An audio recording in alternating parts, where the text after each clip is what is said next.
ግንቦት 2 2011 ሁለት የአሜሪካን ሄሊኮፕተሮች ወደ አባታባድ ፓኪስታን እየተጓዙ ነው። በውስጣቸውም 24 የአሜሪካን የባህር ኃይል ወታደሮች አሉ። ኢላማቸው የመስከረም 11ን ጥቃት ጀርባ ያለው ሰው ኦሳማ ቢንላደን ነው። ተልእኮ እጅግ ሚስጥራዊ ነው።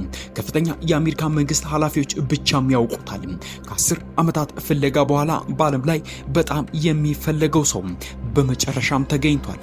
ኦፕሬሽኑ ታዲያ 3 ዋና ደረጃዎች አሉት። አንደኛው ሳይታወቁ ማረፍ፣ ሁለተኛው ወደ ግቢው መግባት፣ ሶስተኛው ኢላማውን መያዝ ወይም ማጥፋት ናቸው። ነገር ግን ቢንላደን ሁሉንም አደጋዎች ይገነዘባል። ስለዚህም መኖሪያ ቤቱ በከፍተኛ ጥበቃ ተከቧል። ግቢው 12 ጫማ ማለትም 3.6 ሜትር ከፍታ ያላቸው የኮንክሪት ቅጥሮች ተከቧል። ከላያቸውም የሾሉ ሽቦዎች ተዘርግተዋል። ዋናው ህንፃ 3 ፎቅ አለው። ሁሉም መስኮቶች ተሸፍነዋል። በረንዳዎቹም ከውጭ እንዳይታዩ ግድግዳና መጋረጃ አላቸው። ስለዚህ ከፍ ብለው የሚበሩ ድሮኖች ውስጡን ማየት አይችሉም። ወታደሮቹ ውስጡ ምን እንደሚመስል ሳያውቁት ነው የሚገቡት። ከሂንዱ ኩሹ ተራራ አጠገብ ለ90 ደቂቃዎች ከበረሩም በኋላ ግቢው በእይታቸው ውስጥ ገባ። አሁን ሳይታወቁ ማረፍ አለባቸው። ግን አንድ ትልቅ ችግር አለ። ኢላማው እስኪደርስ 18 ደቂቃ ብቻ ነው የቀራቸው። የዋይት ሃውስ ኃላፊዎች ይህን መረጃ ለፓኪስታን መንግስት ሆን ብለው አልነገሩም። ምክንያቱም ቢንላደን አስቀድሞ ሊጠነቀቅ ይችላል ብለው ፈርተውም ነበር። ከታዩ ግን ሴል ቡድኑ እንደ ጠላት ኃይል ይቆጠራል። ከዚህም በላይ ከግቢው ከ1 ማይል ያነሰ ርቀት ላይ በጣም የታጠቁ የፓኪስታን ወታደራዊ አካዳሚ ይገኛል። ስለዚህ እቅዱ በዓለም ላይ ካሉ ምርጥ የውጊያ ስልቶች ባለሙያዎችም ተዘጋጅቷል። በመጀመሪያም ከፍታቸውን ዝቅ አድርገው ይበራሉ። ይህ በፓኪስታን ራዳር የመታየት እድላቸውንም ይቀንሳል። ሲደርሱ አንደኛው ሄሊኮፕተር ከህንፃው ጣሪያ ላይ ይቆማል። ከዚህ ወታደሮቹ በገመድ ወደታች ወርደው ከላይ በኩል ይገባሉ።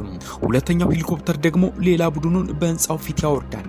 ይህም ጥቃቱ ከብዙ አቅጣጫ እንዲፈጸምና ማንም እንዳያመልጥ ያደርጋቸዋል። በተጨማሪም 3 ሌሎች ሄሊኮፕተሮች እርዳታ ቢያስፈልግ በተጣባባቂነት ይቆማሉ። በዚህ ጊዜ ባራክ ኦባማ ከዋይት ሃውስ ሆነው ተልእኮውን እየተከታተሉ ይገኛሉ። 8 ወራት የፈጀው ዝግጅት ቢያደርጉም አንድ ጠቃሚ ነገር ግን ረስተውም ነበር። አንደኛው ሄሊኮፕተር ወታደሮቹን በመጣሪያው ላይ ለማውረድ ወደ ታች ይወርዳል። ነገር ግን በአየር ላይ ለመቆየት ሲሞክር አብራሪው መቆጣጠሪያውን ያጣዋል። ሄሊኮፕተሩም ወደ ግቢው መካከል በአፍንጫው ተወርውሮ ይከሰከሳል። የኋላ ክፍሉም በሁለት ይሰበራል። ሁለተኛው ሄሊኮፕተር ይህን ሲያይ ፈጥኖ ምላሽ ሰጠ። ከግቢው ውጪ ባለው ክፍት ሜዳ ላይ በደህንነት አረፈ። እድልም ሆኖ ከተሳፋሪዎቹ መካከል ማንም አልተጎዳም ነበር። ወታደሮቹ በጸጥታ ወደ ወሳኙ መግቢያ ቦታዎች ተሰበሰቡ። በውስጡ ያሉ ሰዎች ነቅተው እንደሆነ ግን አላወቁም ነበር። አሁን እውነተኛው ፈተና ሊጀምር ነው። ወታደሮቹ በመሬት ላይ ሲደርሱ ግቢው ራሱን በራሱ ለማስተዳደር የተዘጋጀ መሆኑን አዩ። ይህም ኦሳማ ቢንላደን ከውጭው ዓለም ጋር ያለውን ግንኙነት እጅግ እንዲቀንስ ያስቻለው ነበር። በሰሜን ምስራቅ በኩል የአትክልት ማብቂያ ወይም ግሪን ሃውስ ነበረው። በዚህም አትክልቶች ይበቅሉም ነበር። በአቅራቢያው ጥቂት እንስሳት ነበሩ። ይህ ወደ ገበያ የሚደረጉ ጉዞዎችን ይቀንስም ነበር። በዚያም አካባቢ ቆሻሻዎች ይቃጠሉም ነበር። ለአካባቢው የቆሻሻ ሰብሳቢዎች አይሰጡም ነበር። ሲአይኤ ቢንላደንን ወደ ህንፃው ሲገባም ሆነ ሲወጣ አንድም ጊዜ አላየውም ነበር። ይህ ከቤተሰቡ ጋር ከ5 ዓመታት በላይ ሳይታወቅ እንዲኖር አስችሎትም ነበር። ነገር ግን ያ ሁኔታ እስከዛሬ ብቻም ነበር የቆየው። 2001 ከታየ በኋላ ሲአይኤ ቢንላደንን ለማግኘት 9 ዓመታትን ፈጅቶበታል። አንድ ቡድን ወደ እንግዳ ቤቱ የሚወስደውን በር ለመስበር ተመደበ። ሌሎቹ ቡድኖች በመሬት ወለሉ ዙሪያ በተለያዩ የመግቢያ ቦታዎችን ያዙ። ተጨማሪም ቡድን ደግሞ ጎረቤቶች ቢነቁ ለመቆጣጠር ከግቢ ውጪ ተቀመጡ። 3 ወታደሮች የእንግዳ ቤቱ በር ሰብረው ገቡ። ውስጥ ሲገቡ AK-47 የያዘ አንድ ሰው አዩ። ከዛም በራዲዮ የእንግዳ ቤቱ እንደተጠራረገ ለቡድኖቹ አሳወቁ። በዚያም 3 ሰዎችን ገደሏቸው። ከነሱ አንዱ አብዱ አህመድ አልኳቲ ነበር። እሱ የቢንላደን መልእክተኛና በጣም የቅርቡ ታማኙ ሰው ነበር። ሳያውቅ የቢንላደንን ቦታ ያጋለጠው እርሱ ነበር። በምርመራ የተያዙት የአልቃይዳ አባላት በተደጋጋሚ የእሱን ስም ይጠቅሱ ነበር። ሲአይኤ ማንነቱን ካወቀ በኋላ እንቅስቃሴውን ተከታተለ። ይህም ወደ አቦታባድ ከተማ ወዳለው ግቢ አመራቸው። በዚያም ቢንላደንን አገኙት። ነገር ግን ከሁለቱ ቦታዎች ቢንላደን ለምን ፓኪስታንን መረጠ? የሁሉም ሰው ትልቅ ጥያቄ ነበር። በዚያ ጊዜ አሜሪካን በአፍጋኒስታን ጠንካራ ወታደራዊ ኃይልም ነበራት። በዚያ መቆየት ለሱ እጅግ አደገኛም ነበር። ፓኪስታን ግን ጎረቤት ሀገር በመሆኗ ድንበሯ ሳይታወቅ ለማቋረጥ ቀላልም ነበር። በተመሳሳይ ጊዜ ከድርጅቱ አባላት ጋር ቅርብ መሆኑ መልእክቶችን፣ መረጃዎችን በቀላሉ እንዲያደርሱለት ያስችለውም ነበር። በዚህ ጊዜ ሁለተኛው የተልእኮ ደረጃ ተጀመረ። ወደ ዋናው ህንፃ መግባት። በደቡብ በኩል ያለው ቡድን በሩን በጥንቃቄ ከፍቶ ወደ መጀመሪያው ፎቅ ገባ። ይህም የቤተሰቡ መዝናኛ ክፍል ነበር። የመጀመሪያው ክፍል 4 ሶፋዎች ያሉበት መደበኛ መቀመጫ ክፍል ነበር። ቤቱ ከውጭ እንደሚታየው ውድና ዘመናዊ ሳይሆን አሮጌና የተዳከመ ይመስልም ነበር። ከወጥ ቤቱ ፊት ለፊት እንደ ማረፊያ ክፍል የሚያገለግል አንድ ክፍልም ነበር። በዚያም የቤቱ ልጆች በአረበኛ በቤት ውስጥ ይማሩም ነበር። በድንገት በጨለማ ውስጥ አንድ ሰው በመተላለፊያ ላይ ታያቸው። በሩ አጠገብ ሲታይ ወታደሮቹ ተኩስ ከፈቱ። በፍጥነት ወደ ክፍሉ ገቡ። በውስጡም ሌላ ሰው ጠመንጃ ለማንሳት ሲሞክር ታየ። እሱም ተገደለ። ሌሎቹ የታጠቁ ሰዎች ሊኖሩ ይችላሉ ብለው ስለጠረጠሩ ወታደሮቹ ክፍልም በክፍል ፈተሹት። ነገር ግን ሌላ ሰው አልተገኘም። ወታደሮቹ ወደ ውስጥ ገብተው ነበር። ነገር ግን ወደ ሁለተኛው ፎቅ የሚያስገባው ጠንካራ የብረት በር አገኙ። በመደበኛ ፈንጂዎችም ሊሰብሩ አልቻሉትም። ትልቅ ፈንጂ መጠቀም ቢችሉም ድምፁ ተልእኮን ሊያበላሸው ይችልም ነበር። ታዲያ ስለዚህ በሩን ብቻ የሚያፈስ ትንሽ ነገር ግን ትክክለኛ ፈንጂ ተጠቀሙ። ከዚያም ወደ ውጭ ወጥተው የመጀመሪያው ፎቅ ደህና መሆኑን በራዲዮ አሳወቁ። ነገር ግን ተልእኮ ገና ወደ ሁለተኛው ፎቅ መድረስ አስቸጋሪ አደገኛም ነበር። ኢላማውም እስኪደርስ የቀራቸው 6 ደቂቃ ብቻም ነበር። ሁለተኛው ቡድን ከግቢው ውጭ አርፎ ወደ ዋናው ህንፃ ፊትም ደረሰ። ከዚያም ወደ ሁለተኛው ፎቅ የሚወስደውን ደረጃና የደህንነት በርም ተመለከቱት። በፈንጂ ከፍተው በጥንቃቄ ወደ ላይ መውጣት ጀመሩ። በዚያን ጊዜ ከላይ የእግር ድምፅ ሰሙ። አንድ ነጭ ቲሸርት የለበሰ ሰው ከላይ ወደ ታች እየተመለከተ ነበር። ምን እየተከናወነ እንደሆነ ለማወቅ ይፈልግም ነበር። ወታደሮቹ በፍጥነት አስወገዱት። እሱ የኦሳማ ቢንላደን ልጅ ካሊድ ቢን ላደን ነበር። ቡድኑ ለመጀመሪያ ጊዜ የሁለተኛውን ፎቅ ውስጥ ማየም። ስልክም ሆነ ኢንተርኔት ባይኖርም የቤቱ ነዋሪዎች ከውጭ ዓለም የሚመጡ ዜናዎችን የሚከታተሉበት ቦታም ነበር። ከፍተኛ የአልቃይዳ አባላት የሚያገለግል የቁጥጥር ማዕከል 3 ክፍሎችን ያካተተም ነበር።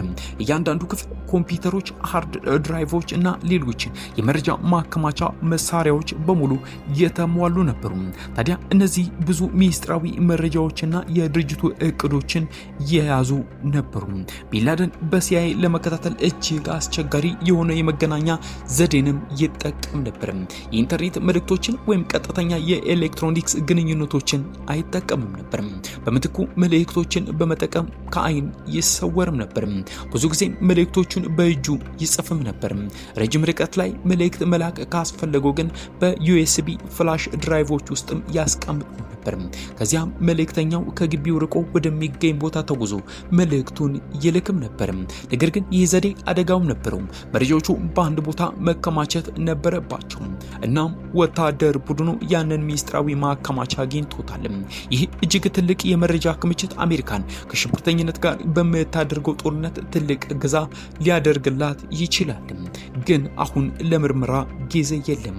በመጀመሪያ ወደ 3ኛው ፎቅ ከመሄዳቸው በፊት ሁሉም ክፍሎች መፈተሽ አለባቸው። ኢላማው እስኪደርስ 2 ደቂቃ ብቻ ቀርቷቸው ከ10 ዓመታት በፊት ኦሳማ ቢንላደን በሰሜናዊ አፍጋኒስታን በሚገኘው የቶራ ቦራ ዋሻ ስብስብ ውስጥ ተከቦ ነበር። በዙሪያው የአሜሪካንና የአፍጋን ኃይሎች ነበሩ። ከሱ ጎን 1000 የሚደርሱ ተከታዮቹም ነበሩ። ከሰማይ የሚወርድ ድብደባዎችና የምድር ጥቃቶችን ተቋቁመውም ነበር። በዚያ ጊዜ መያዙ ወይም መገደሉ እንደማይቀር በማመን የመሰናበቻ መልእክት መቅረጹ ተዘግቧል። ነገር ግን አምልጦ ወጣ። በሚስጥራዊ ዋሻ ወይም በአካባቢ ጎሳዎች እርዳታ እንደሆነ ባይታወቅም ከአሜሪካን ኃይሎች እጅ አመለጠ። ታዲያ ወታደር ቡድኑ ይህ ዳግመኛ እንዲፈጠር አይፈልግም። ይህ ያላቸው አንድ እድል ብቻ ነው። ካልተሳካ ግን ቢንላደን ለዘላለም ሊጠፋ ይችላል። ወታደሮቹ በአንድ መስመር ተደራጅተው በጸጥታ ወደ 3ኛው ፎቅ ወጡ። የዚያ ፍጹም ጨለማ ነበር። የሌሊት መመልከቻ መነጽሮች ቢኖሯቸውም በትክክል ማየት አልቻሉም። ለማንኛውም እንቅስቃሴ በጥንቃቄ ያዳምጡ ነበር። በድንገት ከፊታቸው ፈጣን እንቅስቃሴ ታየ። ተኩስ ተከፈተ። እነሱም ወደ ክፍሉ ገቡ። ኢላማው እስኪደርስ 5 ሰከንድ ብቻ ቀርቷል። ወደ ክፍሉ ሲገቡ ሁለቱ ሴቶች የቢንላደን ሚስቶች በድንጋጤ ውስጥ አዩ። በአንድ ጥግ ልጆች እያለቀሱ ተጠቅልለው ነበር። በፊታቸው ግራጫ ጢም ያላቸው ረጅም ወንድ መሬት ላይ ወድቀውም ነበር። ይህም ኦሳማ ቢንላደንን ገድለውት ነበር። ነገር ግን አደጋው አላበቃም። ሌላኛው ከፍተኛ ሞሪ ቦታውን ሊወስድ ይችላል። ከሁለተኛው ፎቅ ያለው መረጃ ግን ጦርነቱ ሊቀይር ይችል ነበር። የተገኙት ሃርድ ድራይቮች ሰነዶች መላው ድርጅቱ ሊያጋልጡ ይችላሉ። በድንገት በራዲዮ አሳሳቢ መልእክት ተሰማ። በአቅራቢያው ያለው የፓኪስታን ወታደራዊ ሰፈር የጦር አውሮፕላኖች እንዲነሱ ትዕዛዝ ሰጥቷል። የሆነ ነገር እየተከሰተ መሆኑን አሳውቀዋል። ጊዜ ያለቀ ነው። ቡድኑ የቢንላደንን አስክሬን በፍጥነት ወደ ሻንጣ አስገባም። ለዲኤንኤ ምርመራ ወደ ወታደራዊ ሰፈር መወሰድ ነበረባቸው። እሱ መሆኑን ቢያምኑ 100% እርግጠኛ አልነበሩም። የቢንላደን ፎቶዎች በጣም ጥቂትም ነበሩ። በጣም የታወቁ ፎቶ በ1997 የተነሳው ነበር። በዚህ ጊዜ ሌሎች የቡድን አባላት በሁለተኛው ፎቅ ላይ የተቻለውን ሁሉ መረጃ እየሰበሰቡ ነበር። ሃርድ ድራይቮች፣ ላፕቶፕ፣ ስልኮችና ያገኙትን ሁሉ ወሰዱ። ከመውጣታቸው በፊት የወደቀውን ሄሊኮፕተር አፈረሱት። ይህም የላቀ ቴክኖሎጂው በሌሎች እጅ እንዳይወድቅም ነበር። የምትክ ሄሊኮፕተሩ ሲደርስ ቡድኑ ለመውጣት ተዘጋጀ። ወታደሮቹ መካከል ማንም አልተጎዳም። ይህን በታሪክ ውስጥ በጣም ትክክለኛና የተሳካ የወታደራዊ ተልዕኮ አንዱ አደረገው። ከዚያም ፕሬዝዳንት ባራክ ኦባማ ለዓለም የቢንላደንን ሞት አስታወቁ። በዚያ ጊዜ ቀብሩ ቀድሞ ተጀምሮ ነበር። በቀብሩ ለጽንፈኞች የስብሰባ ቦታ እንዳይሆን በመፍራትም መሬት ላይ እንዳይቀበር ተወሰነ። አስክሬኑ በነጭ ጨርቅ ተጠቅልሎ በክብደት የተሞላ ሻንጣ ውስጥ ተቀምጦ ወደ ጥልቅ ባህር ተወረወረ። ከግቢው የተገኘው መረጃ እጅግ ዋጋ ያለው ሆነ። ከ97,000 በላይ ሰነዶች ተገኝተዋል። እነዚህን ለመተንተን ዓመታት ፈጅቷል። እዚህ መረጃዎች አልቃይዳ እንዴት እንደምትሰራ እና ወደፊት ያላትን እቅዶች አጋልጠዋል። ጥቃቱ ከተፈጸመ ከ9 ወራት በኋላ አካባቢው ባለስልጣናት ግቢውን አፈረሱት። ይህም የቱሪስት መስህብ እንዳይሆን ነበር። ዛሬ ከዚያ ግቢ የቀረው የኮንክሪት መሰረት ብቻም ሆኖ ይህ አስደናቂ ኦፕሬሽን ተጠናቀቀ።